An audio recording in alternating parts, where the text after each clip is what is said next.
জুবিন গর্গের 53তম জন্মদিন পালন করল আকশা।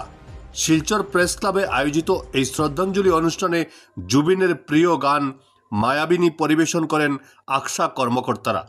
অনুষ্ঠানের বক্তব্য রাখেন আকশা উপদেষ্টা রূপম নন্দী পুরকাস্ত। ব্যুরো রিপোর্ট, বরাক বিশন। বড় সময়ে অকালে চলে যেতে হলো।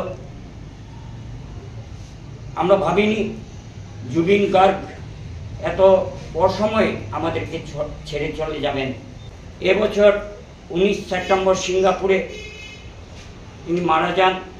তার মৃত্যু রহস্য এখনো প্রত্যেকের মানুষের হৃদয়ে দানা বেঁধে রয়েছে। গোটা আসামের মানুষ, ভারতবর্ষের মানুষ জুবিন গার্গের মৃত্যু রহস্য জানতে চান, কিন্তু এ ব্যাপারে আসামের মাননীয় মুখ্যমন্ত্রী ডক্টর হিমন্ত বিশ্ব শর্মা কোনো খামতি রাখছেন না।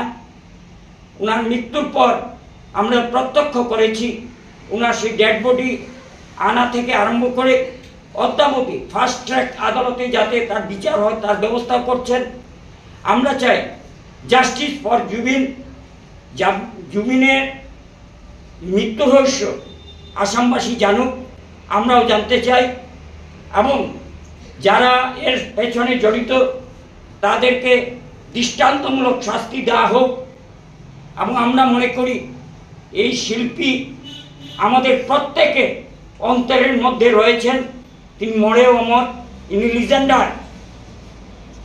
শুধু আসাম নয়, ভারতবর্ষ নয়, পৃথিবীর 4 নম্বর। এরকম মৃত্যুর পর যদি এত বড় শোক মিছিল যদি বেরিয়ে থাকে লক্ষ লক্ষ মানুষের, এটা হচ্ছে জুবিন গার্গ।